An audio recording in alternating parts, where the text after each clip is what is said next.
장해찬 최고위원이 매주 출연하시는데 이렇게 신나서 얘기하는 거는 처음 보는 것 같습니다. 자, 총선 얘기 좀 이어서 해보겠습니다. 총선까지 아직 11개월이나 남았죠. 그런데 여의도 정치권에서는 총선 관련해서 얘기들이 상당히 많이 나옵니다. 이 부분 하나하나씩 좀 짚어 풀어보겠습니다. 김진일 변호사, 먼저 이제 유시민 전 노무현재단 이사장 얘기해 볼 텐데 선거 때마다 유시민 이사장은 항상 언급이 되잖아요. 그런데 네. 어제 한 TV 프로그램 나와서 뼈 있는 얘기를 했더라고요. 네, 그렇습니다. 굉장히 좀 의미 있게 해석될 수 있는 얘기를 했는데 내용을 보면 현재 뭐 우리 사회가 뭐 바람직한 사회와는 아주 다르게 가고 있다고 생각을 한다. 또 뭐 각자 도생으로 살 수밖에 없고 또 싫으면 또 나중에 이제 기회가 있으면 바꾸면 된다. 이런 굉장히 좀 정치적인 메시지를 낸 걸로 이제 해석이 될 수가 있는데요. 근데 뭐 제가 볼 때는 과거에 이제 유시민 전 이제 이사장이 뭐 이런 언행을 안 한 건 아닙니다. 본인이 스스로 뭐 어용 지식인이다 자처하면서 이제 지식인들 모독까지 해가면서 황당한 좀 얘기들을 좀 많이 해왔는데 네. 저는 차라리 이렇게 뭐 대놓고 이런 정치적인 메시지를 내는 게 차라리 좀 낫다고 보여져요. 예전에 어용 지식인 뭐 얘기하면서 뭐 하드디스크를 증거 보존을 위해서 가져갔다느니 뭐 이런 도저히 뭐 상식적으로 납득할 수 없는 얘기를 하면서 굉장히 좀 본인의 어떤 가치를 떨어뜨렸는데 그럴 바에는 지금까지 정치 계속 해 오셨다고 저는 그렇게 생각하거든요. 그럴 바엔 이렇게 확실한 정치적인 메시지를 내시고 그냥 나는 정치하겠다 이렇게 말씀하시는 게 저는 오히려 더 낫다고 보여집니다. 장해찬 최고, 요중에 제가 눈에 띄는 게 싫으면 바꾸면 된다. 나중에 기회가 있으면 이런 얘기를 했는데 나중에 기회, 이 기회가 총선 얘기하는 건가요? 뭘 얘기할까요? 글쎄요, 뭐라고 의미를 하는지 설마 일부 과격한 이 강성 뭐 좌파라고 할까요? 그런 시민단체들이 말하는 대통령 퇴진이나 뭐 이런 것까지도 유시민 이사장이 언급을 한 것인지 아니면 총선을 말하는 것인지는 잘 모르겠습니다만 유시민 전 노무현 재단 이사장은 우리가 앞서 언급한 조국 사태 때 이미 메신저로서의 공신력은 다 잃었다고 생각합니다.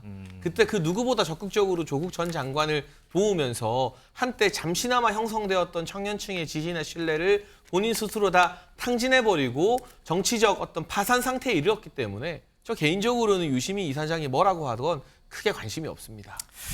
자, 어쨌든 이 출마 관련해서 얘기를 하면 유시민 전 이사장은 단골 손님이죠. 그런데 그때마다 다시는 정치하지 않을 거다 이런 얘기를 많이 했었습니다. 유시민 전 이사장 얘기 좀 듣고 오겠습니다. 다시 공무원이 되거나 공직선거에 출마할 일이 제 인생에는 없을 거라는 말씀을 드렸고요.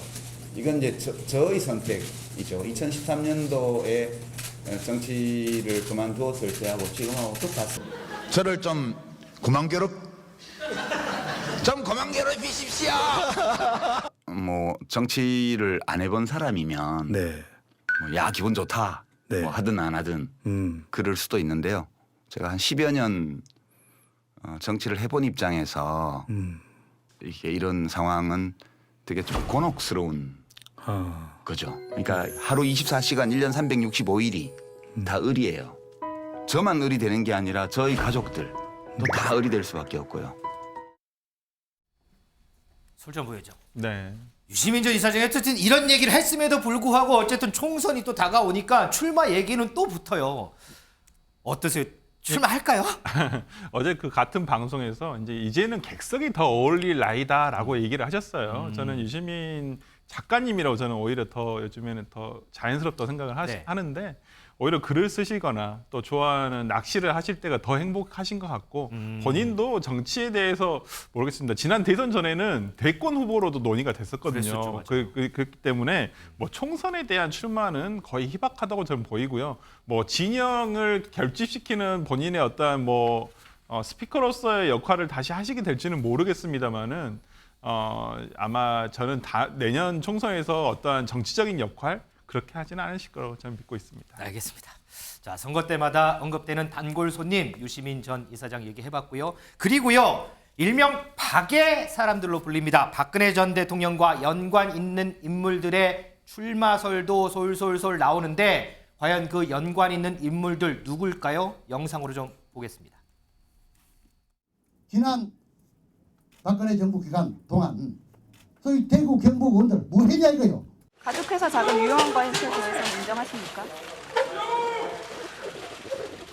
검찰에서 성실하게 답변하겠습니다. 민정비상용 이게 제 숙명이라면 받아들이고 또 헤쳐나가는 것도 제 몫이라고 생각합니다.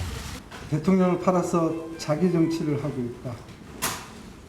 그런 얘기를 들을 때마다 개인적인 모멸감으로 참 힘들었습니다. 곧 후원회가 만들어질 겁니다. 그 후원회 회장으로 대통령께서 후원회를 맡아주시기로 하셨고, 장희찬 최고위원, 저희가 영상 봤는데, 자, 우병우 전 수석 얼마 전에 복권 후에 언론하고 처음으로 인터뷰를 했어요. 그때 뭐랬냐면 국가를 위한 역할을 고민 중이다 이런 얘기를 했고, 최경환 전 경제부총리도 공식 행사에 참석을 하고, 유영하 변호사 뭐 박근혜 전 대통령 직인거리에 있으면서 지난 4월에 동아사 방문에 동행을 했고, 자, 최근 1년에 이런 행보들이 총선하고 연관이 있을까요? 뭐 연관이 있는 쪽으로 해석이 나올 수밖에 없는 상황 아닙니까? 그러나 저 개인적으로는 국가를 위한 역할을 고민하시다가 네. 이 사회에 남으셔서 그냥 좋은 조언해 주시고 또는 학자로서 뭔가 이 공직 생활하면서 경험하신 부분을 풀어내주는 게 국가를 위한 역할에 더 어울리는 길이 아닐까 싶고요. 다음 총선은 국민의힘이든 민주당이든 미래로 나아가야 됩니다. 누가 미래를 책임질 적임자냐로 국민의 선택을 받아야지 과거의 인물, 이전 정부에서 누릴 거 다 누린 인물들이 다시 복귀하는 그런 무대가 될 수는 없는 노릇입니다. 네. 민주당의 조국 전 장관이 문재인 전 대통령 등에 업고 출마하려는 거 제가 이렇게 강도 높게 비판했는데 네.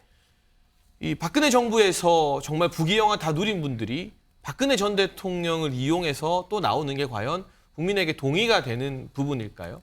저는 영남 지역과 TK 주민들도 그리 달가워하지 않을 거라고 확신을 하고, 오히려 만에 하나 그런 행동을 보인다면 그것이 이제 평온한 삶을 누리고 계시는 박근혜 전 대통령에게 누를 끼칠지도 모른다는 무거운 책임의식을 가져야 될 겁니다. 뭐 제가 아직까지 뭐 총선 모드가 시작되지도 않았는데 이렇다 저렇다 말할 수는 없지만 저 개인의 자격으로는 우병우 전 수석이나 이런 분들이 출마로 거론되는 것 자체에 대해서는 굉장히 부정적으로 바라보고 있습니다.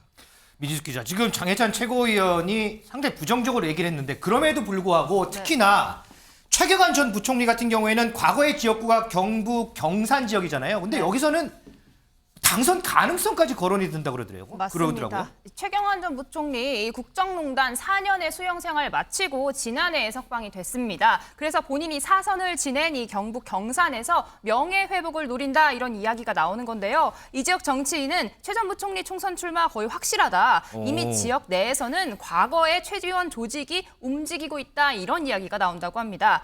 오랜 시간 지역 내에서 확고한 지지 기반이 있었기 때문에 공천 여부를 떠나서도 당선 가능성이 높을 것 같다 이런 이야기가 나왔습니다. 자, 조금 전에 장혜찬 최고위원 얘기도 들었지만 이렇게 박근혜 정부 인사들의 출마 가능성에 대해서 국민의힘 내부에서는요 다소 복잡한 심경도 좀 읽히고 있습니다. 그 목소리 좀 듣고 올까요? 근데 우리 당 공천 받기 어려울 거예요. 왜냐하면 지금 우리 인적 구성이 많이 바뀌었습니다.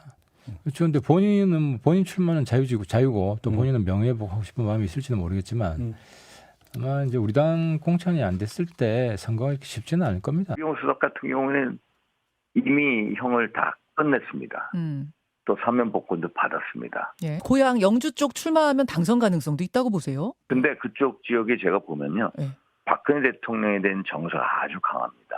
지금 장혜찬 최고위원. 근데 보면 이분들 얘기가 나오면서 지금 국민의힘 내부에서는 공천 받을 가능성이 희박하기 때문에 신당을 창당할 수도 있지 않느냐라는 얘기도 나오거든요. 이 신당 창당에 대해서는 어떻게 좀 보세요? 저는 가능성이 희박하다고 봅니다. 희박하다고 보세요. 명분과 동력을 찾기 힘들기 때문이죠.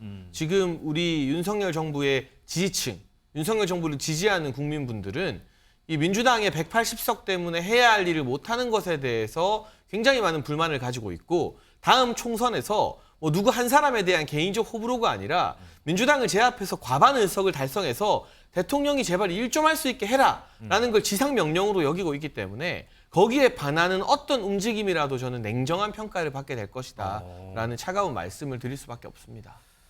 설정 보이죠. 그런데 네. 이제 우병우 전 수석이나 최경환 전 경제부총리 같은 경우에는 어쨌든 보면 지금 사법적 판단이라든지 처벌 뭐 이런 것들이 다 마무리가 됐어요. 네. 그렇기 때문에 여권 내부에서는 자, 보수 대통합 관점으로 좀 접근할 수도 있는 것 아니냐라는 얘기들이 조금 나오기도 하는데 그 부분은 어떻게 좀 보세요? 근데 지금 여권에서 보면 이분들에 대해서 진짜 악플보다 더 무서운 게 무플이라고 대답이 없어요. 관심도 없으신 것 같고 오히려 저는 어떻게 뭐 어떤 신당 예전에는 뭐 친박연대라는 게 있지 않았습니까? 있었죠. 이제 우리가 2016년도로 기억을 하는데 그때는 아무래도 그 박근혜 대통령이 그 현직에 계셨을 때였었고 그렇기 때문에 어떤 폭발력이 있었다고 볼 수가 있었지만은 저는 지금은 오히려 개별적으로 최경환 총리라든지 우병우 전 민정수석 같이 예를 들어 유영한 변호사 같이 뭐 개별적으로 나설 수는 있지만 어떤 그룹으로 만들어서는 힘들고요. 저는 지난번 유영아 변호사가 지난 총선 때 그다음에